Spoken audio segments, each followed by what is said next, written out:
Hi, good afternoon. Good afternoon, ma'am. Please My name introduce yourself. my name is Rosemary Andico Baraka and I am 37 years old. Okay. Why do you want to work as a domestic helper? I want to work as a domestic helper because I want to improve my skills and also I want to save money for my family and support them. Okay. Can you speak louder? Yes, ma'am. How are you qualified for this job? Excuse me, ma'am. How are you qualified for this job? Because I'm hardworking and also I'm a fast learner, ma'am. Okay. May I know what is your educational level? High school graduate, ma'am. Have you worked abroad? Yes, ma'am. I work abroad in Qatar and Saudi Arabia, ma'am. What is your recent working experience or your last job? I work in Qatar as housemate in Qatar and I also finished my contract there. Currently, are you still working?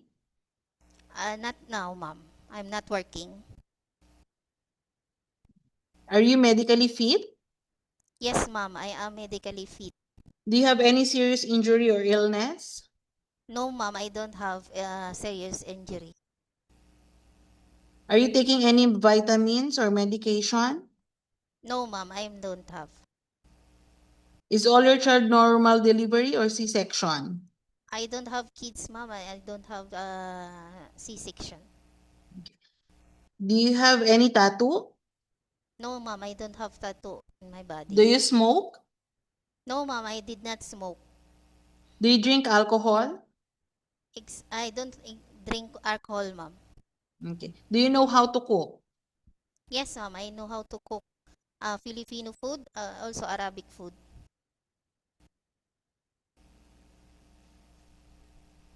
Okay. Do you have any other special skills?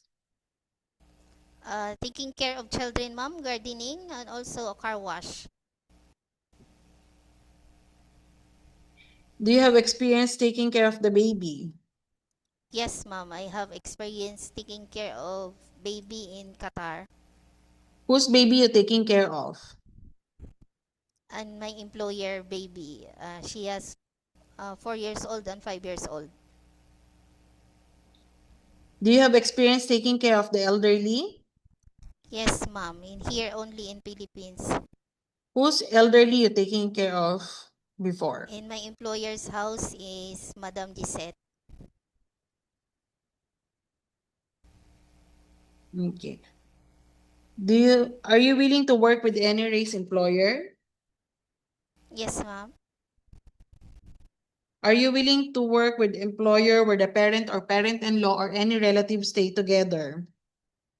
Yes, ma'am. Are you aware that you have to do all the housework, including gardening and car washing? Yes, ma'am. I know. How many kids do you have? Oh, you don't have kids. I don't have kids, ma'am. Are you are you legally married? No, ma'am. I'm not married. Are you part of the LGBT? No, ma'am. When you're not allowed to use makeup. No, ma'am. You're not allowed to use hand phone during working hours. Do you agree? Yes, ma'am. I agree. No friends and relatives can come in the employer's house. Do you agree and understand? Yes, ma'am. I agree and I understand. You strictly need to surrender your phone to your employer in the morning and they will return back to you once your work is done. Do you agree and understand? Yes, ma'am. I understand.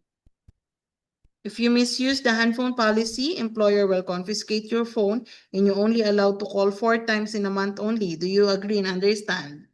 Yes, ma'am. I agree and I understand. Do you understand the rules and regulation of the handphone policy? Yes, ma'am. I understand, ma'am. You are not allowed to wear sexy clothes. Do you agree and understand? Yes, I agree, ma'am. Do you pay any placement fee when you apply the job in the Philippine agency? No, ma'am. Do you have any allergy to food or any seafoods or any medication? I don't have allergy, ma'am. Are you afraid of any pets? No, I'm not afraid of pets, ma'am. Do you have any friends and relatives here in Malaysia? No, I don't have, ma'am. How many years are you planning to work in Malaysia? As long as they are satisfied of my job, ma'am, and I will do my best. Okay. So the contract is 2 years. Are you willing to work after 2 years? Yes, ma'am, I'm willing to work as long as they are satisfied of my job. I will do my best. Have you taken your vaccination and booster? Yes, ma'am, I have. Or what medicine? What medicine? Pfizer, Sinovac, Johnson, AstraZeneca. Again, ma'am? What medicine did you take in the vaccination? Is it Pfizer, Sinovac, Johnson, AstraZeneca? Pfizer, ma'am. Have you infected by COVID or Omicron before? No, I don't have, ma'am. Are you aware that you have an off day but you're not allowed to go out? You will rest inside the Yes, employer's ma'am. house. Yes, ma'am, I understand. Have you undergo any surgery before? No, ma'am, I did not. Do you have any sickness like high blood pressure, thyroid, asthma, diabetes, or anything? I don't have, ma'am. Are you wearing eyeglasses? No, ma'am, I'm not wearing eyeglasses. Do you have any problem in hearing? No, ma'am, I don't have. Do you have have you meet any accident before, like broken leg, hand, or any metal in the body? No, ma'am, I don't have. Do you understand and agree that we will upload your video recording in our website? Yes, ma'am. If if your employer is watching you right now, what you want to tell them? If you will choose me, I will do my best. I'll be honest, loyal, and hardworking. And thank you for choosing me. Okay. So Rosemary, if there's an employer Yes, ma'am. wanted to interview you, we will inform you, okay? Or the Philippine agency. Okay, ma'am. Okay. Thank Okay. you for your time. Thank you din, ma'am.